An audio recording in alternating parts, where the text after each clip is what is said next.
10 लॉजला distribute कसं करायचं?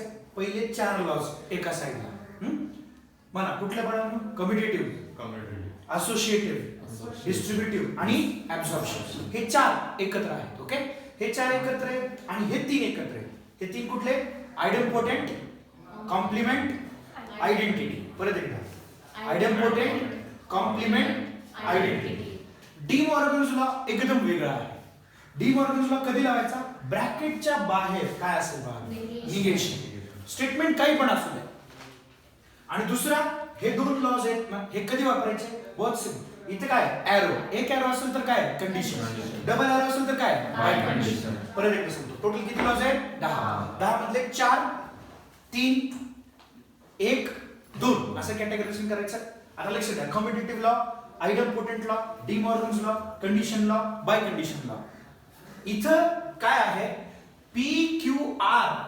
सगळ्यात मोठं कन्फ्युजन आपलं कशात होतं माहिती आहे? आपण पी क्यू आर शोधतो, पण पी क्यू आर नाही. पी क्यू आर काय? स्टेटमेंट्स आहे. म्हणजे पी क्यू आर च्या जागी काही पण असू शकतो. हे जे लॉज आहे ह्याच्यामध्ये पी क्यू काय आहे? स्टेटमेंट्स आहे. काय आहे? स्टेटमेंट. तो स्टेटमेंट कसा पण असू शकते. मी तुम्हाला उदाहरण एक समजून सांगतो नंतर. ओके, फॉर एक्झाम्पल, पहिला कम्युटेटिव्ह लॉ. कम्युटेटिव्ह लॉ म्हणजे काय बदलायचंय? जागा. काय बदलायची? जागा. ठीक आहे. So this law is for place. This law is for what? Place. You can change the position of 2 statements wherever you want. म्हणजे पी ऑर क्यू आहे ना, हे काय लिहितं? Q or P. हे जे ऑर आहे ह्या ऑरला ऑरच राहणार.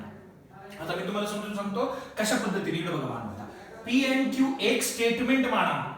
दुसरं स्टेटमेंट काय आहे? Q and P. इकडे बघा, तर आपण काय करू शकतो? ह्या दोघांमध्ये एकमेकांची काय करू शकतो? जागा बदलू शकतो. इकडे बघा, आता जागा कशी बदलता येईल? याला अगोदर लिहायचं क्यू अँड पी. सी, ह्या अख्ख्या ह्याला आपण काय म्हणले बाळांनो? स्टेटमेंट. काय म्हणलं? सो स्टेटमेंटनी लक्षात ठेवा. पी क्यू नी लक्षात ठेवलं की कधीच लॉस क्लिअर होणार नाही. आणि ही स्टेटमेंट कुठली झाली आहे? पी. पहिली स्टेटमेंट म्हणजे दुसरी अगोदर, पहिली नंतर. हे मध्ये जशी असतं sir. Are you trying to understand? समजले? म्हणजे पूर्ण लॉस मध्ये कन्सेप्ट काय लक्षात ठेवायची आपल्याला? स्टेटमेंट्स. काय लक्षात ठेवायची? स्टेटमेंट. चला आता आपण when 2 statements are there, काय? when 2 statements are there, त्यांच्यामध्ये or किंवा and काही पण चालेल. असं असेल तर आपण त्यांची जागा कशाने लॉ, कुठल्या लॉने बदलू शकतो? Commutative law. दुसरा लॉ, असोसिएटिव्ह लॉ. इथं 2 स्टेटमेंट आहेत, इथं किती स्टेटमेंट्स आहेत? 3. किती स्टेटमेंट्स आहेत? 3. आणि बघा बाबा, असोसिएटिव्ह आणि डिस्ट्रीब्युटिव्ह मध्ये थोडासा फरक आहे. थोडासा म्हणजे काय? बघा, काय दिसतंय तुम्हाला? P Q R 3 statement. इथं पण काय दिसतंय? P Q R 3 statement. मी परत एकदा रिपीट करतोय, मी स्टेटमेंट म्हणतोय, पी क्यू आर म्हणत नाही. 3 स्टेटमेंट्स असतील. काय असतील? 3 स्टेटमेंट्स. यांच्यामध्ये जर सेम साइन असेल, आता बघा, अँड आणि ऑर ला मी काय म्हणतो? साइन्स म्हणतो. काय म्हणतो? साइन्स. चिन्ह प्लस मायनस सारखं. ओके, चला, सेम साइन आहे की नाही रे? काय आहे? Same sign. तर कुठला लॉ लागतो? असोसिएटिव्ह. आणि डिफरंट साइन असेल तर कुठला लागतो? Distributive law. परत एकदा सांगतो, पी क्यू आर 3 काय? स्टेटमेंट्स आहे.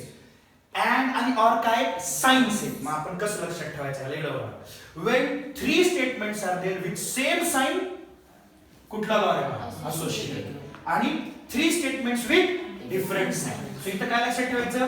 3 statement same sign. काय? 3 statement same sign. आणि इथं काय वाढलं? 3 statement different sign. परत एकदा, पी क्यू आर ला काय म्हणतोय मी? पी क्यू आर ला म्हणतोय स्टेटमेंट प्लस मायनस. ऑर ला काय म्हणतोय बाळांनो? साइन्स. काय म्हणतोय? क्लिअर झाले? आता कसा लावायचं इकडे बघा. असोसिएटिव्ह लॉ मध्ये फक्त ग्रुप्स बदलायचे. काय बदलायचे? ग्रुप्स. बघा, इथं ब्रॅकेट कुणाला? क्यू ला आणि आर ला.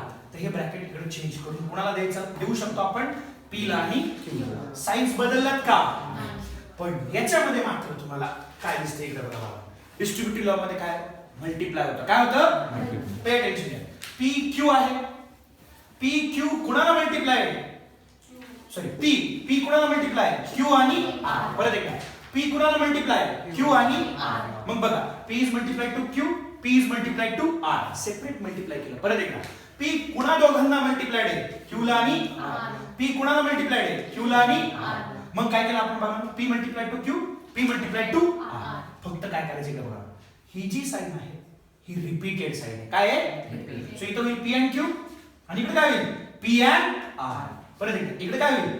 पी अँड क्यू आणि इकडे काय होईल पी अँड आणि मध्ये कुठली साईन आहे बाळांनो ऑर ती साईन मध्ये देऊन टाकायची. ह्याचं अजून एक एक्झाम्पल आपण इथे साईडला करूया. Okay for example these are the two statements. Okay R and S or P. तुम्हाला सगळ्यात पहिले माहिती आहे बाळांनो 3 स्टेटमेंट असले पाहिजे. ते स्टेटमेंट कसे पण असले तरी चालते. ते स्टेटमेंट कसे पण असले तरी चालते आणि ह्याच्यात कुठली साईन असली पाहिजे डिफरंट साईन. म्हणजे बाहेर ऑर तर आतमध्ये अँड, बाहेर अँड तर आतमध्ये ऑर असं असलं पाहिजे. तर कुठला लॉ लागतो डिस्ट्रीब्युटिव्ह लॉ. सगळ्यात महत्त्वाचा लॉ आहे चॅप्टर मधला. ओके तर कसं लागतो लॉ एकदा बघा. आर मल्टिप्लाइड आहे कुणाला बाळांनो एस ला आणि आर मल्टिप्लाइड आहे कुणाला कुणाला मल्टिप्लाइड आहे सांगा एस ला आणि कुणाला मल्टिप्लाइड आहे एस ला आणि पी. चला ब्रॅकेट मध्ये कुठली साईन द्यायची रिपीटेड. ही बाहेरची दिली का दिलं का आणि ब्रॅकेटच्या बाहेर कुठली साईड द्यायची ब्रॅकेट मधली. आलं लक्षात. Once again one more thing. Okay आता बघा बाहेर काय बाळांनो ऑर आतमध्ये काय किती स्टेटमेंट्स आहेत 3. कुठला लॉ लागेल डिस्ट्रीब्युटिव्ह. कसा लागेल इकडे बघा. कोणी मल्टिप्लाय करायचं आपल्याला क्यू इकडे पण आणि इकडे पण क्यू री मल्टिप्लाय करणार. अंडरस्टूड. कुणाला मल्टिप्लाय करणार एस ला आणि कुणाला जमलं हो की नाही.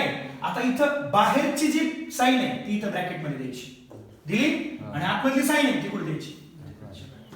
Understood or not.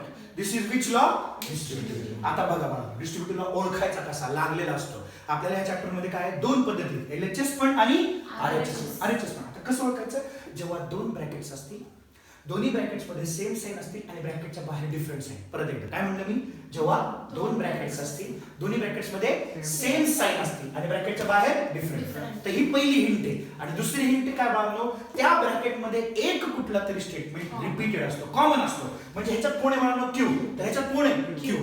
आलं लक्षात. ह्याला बाहेर कसं काढायचं इकडे बघा बाळगलो. रिपीट कोण आहे सांगा बरं क्यू. मधली साइन कुठे आहे इथं बाहेर द्यायची. कोण कोण अनरिपीटेड स्टेटमेंट्स आहेत एस आणि P.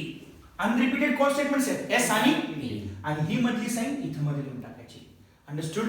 So this is the way we form RHS to LHS. कळलं का.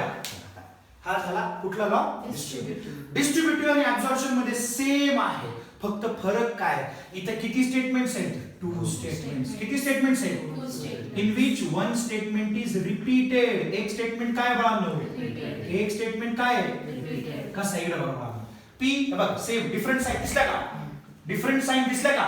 बाहेर कोण आहे अँड आतमध्ये कोण आहे ऑर. बाहेर कोण आहे अँड आतमध्ये कोण आहे ऑर. इट डझंट मॅटर कोण कुठे येतं ते. आलं लक्षात. फक्त वेगळं असलं पाहिजे. ह्याच्यात कुठला स्टेटमेंट रिपीटेड आहे सांगा बाळांनो पी म्हणजे आन्सर याचं काय आहे सांगा पी. ह्याच्यात कुठला स्टेटमेंट रिपीटेड आहे सांगा बाळांनो क्यू म्हणजे आन्सर काय आहे Q. Are you trying to understand. This is which law absorption. कुठला लॉ आहे हा. आता हे लय चिंदी लॉ आहे बाळांनो आयडमपोटेंट लॉ. 2 सेम स्टेटमेंट्स असतील तर त्याला आपण एकदा लिहू शकतो. इट डझंट मॅटर मध्ये काय आहे. म्हणजे क्यू ऑर क्यू अँड असो नाही तर ऑर असो आपण ह्याला एकदा लिहू शकतो की नाही बाळांनो.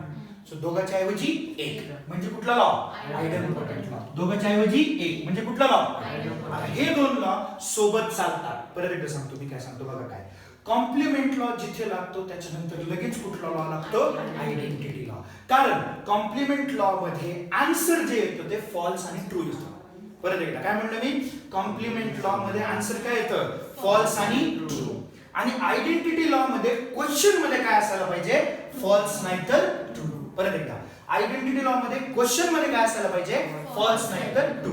लावायच्या आधी ओके लावल्यानंतर काय येतं ट्रू आणि फॉल्स. लावायच्या आधी काय आलं पाहिजे ट्रू आणि फॉल्स. चला हे 2 सोबतच लक्षात ठेवायचे लय सोपं आहे. ह्याच्यासाठी आपली स्टोरी लक्षात ठेवायची. इकडे बघा हा कधी लागतो पहिले कॉम्प्लिमेंट. कॉम्प्लिमेंट म्हणजे निगेशन. कॉम्प्लिमेंट म्हणजे काय जेव्हा एक स्टेटमेंट असेल.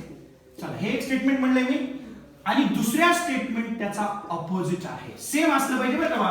म्हणजे इथं पी और क्यू आहे ना सॉरी पी अँड क्यू आहे ना इथं पण काय असलं पाहिजे फक्त इथं काय लागलंय बाळांनो सांगा काय लागलंय. त्यावेळेस काहीच नाही करायचं. त्यावेळेस फक्त मधला बघायचं. हे कोण आहे बाळांनो अँड मध्ये कुणाचं राज्य आहे बाळांनो सो याचा आन्सर काय सांगा.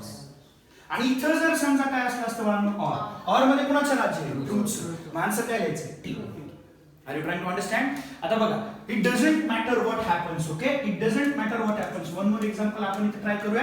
ते एक्झाम्पल तुम्हाला जमते का बघूया. ओके चला पी ऑर निगेशन पी सांगा मला इथं एक स्टेटमेंट आणि त्याचा काय आलं बाळ निगेशन मध्ये काय बाळ अँड मध्ये कोणाचं राज्य दुसरं इथं काय दिलं बाळ मी ऑर मध्ये कोणाचं राज्य आलं का लक्षात ओके की नो ओके आणि आता बघा हे झाला कॉम्प्लिमेंट लॉ त्याच्यानंतर काय लागतो बाळा आयडेंटिटी लॉ मध्ये पण सेम कन्सेप्ट आहे स्टोरी ऑपराची अँड मध्ये कोणाचं राज्य फॉल्स ऑर मध्ये कोणाचं राज्य ट्रूचं राज्य अँड मध्ये कोणाचं राज्य फॉल्स ऑर मध्ये कोणाचं राज्य ट्रूचं इकडे बघा बाळा काय बघायचं इथं पी मी काय म्हणतो तुम्हाला क्वेश्चन मध्ये एक स्टेटमेंट असायला पाहिजे आणि एक ट्रूथ व्हॅल्यू असायला पाहिजे क्वेश्चन मध्ये एक काय असायला पाहिजे स्टेटमेंट आणि काय असायला पाहिजे ट्रूथ व्हॅल्यू जेव्हा एक स्टेटमेंट आणि एक ट्रूथ व्हॅल्यू होतं त्यावेळेस कुठला लॉ लागतो आयडेंटिटी लॉ तुम्ही सांगायचं मला कसं करायचं मी तुम्हाला सांगतो काय करायचं फक्त अँड आणि ऑर बघायचं अँड मध्ये कुणाचं राज्य रे बाळांनो फॉल्स पण इथं कोण आलंय क्वेश्चन मध्ये ट्रू मग कोण जिंकला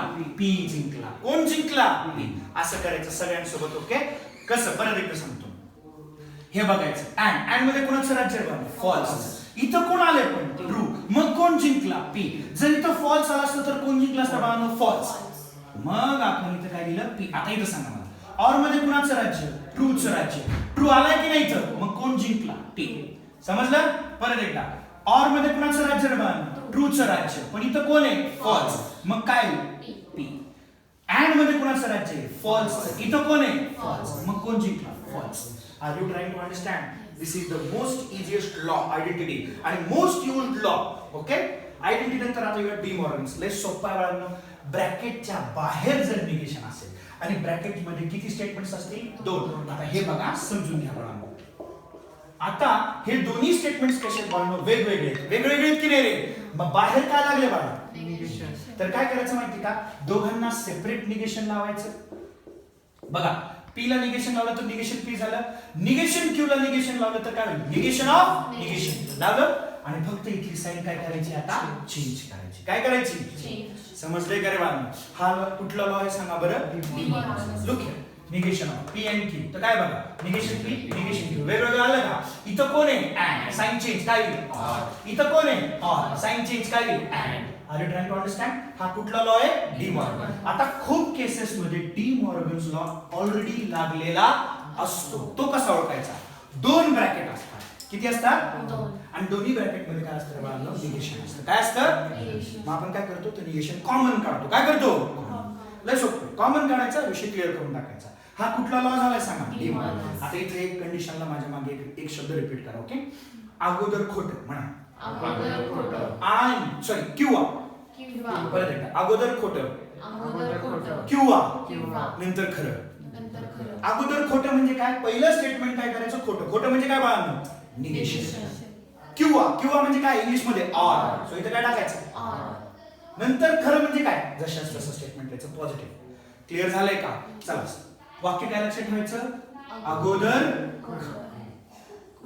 खोटं अगोदर किंवा नंतर खरं आलं लक्षात अगोदर खोटं म्हणा अगोदर खोटं किंवा नंतर खरं आता हेच कन्सेप्ट आपल्याला इथं वापरायची आहे इकडे बघा जर डबल बाय कंडिशनल लॉ असेल तर पहिले त्याचं स्टेटमेंट एक्सपांड करायचं कसं एक्सपांड होतं बाळांनो बाय कंडिशन म्हणजे हे ह्याला गरजेचं आहे हे ह्याला गरजेचं आहे so P is necessary to Q and Q is necessary to P ह्याला कसं लिहायचं P implies Q and Q implies P आता इथं लावावं बाळांनो इथं कुठलं लॉ लावायचं आपल्याला कंडिशन लॉ लावायचं इथं कुठलं लॉ लावायचं आपल्याला कंडिशन क्लिअर झालं काय कंडिशन लॉ सांगा बाळांनो अगोदर खोटं किंवा नंतर खरं इथं पण लावा अगोदर खोटं म्हणजे पहिली स्टेटमेंट काय आली निगेशन दुसरी स्टेटमेंट काय आली पॉझिटिव्ह आले का आणि मध्ये काय लागलं बाळा किंवा म्हणजे काय आणि ह्या दोघांमध्ये कुठली साइन सांगा क्लिअर झाले का लॉस चलो दॅट्स ऑल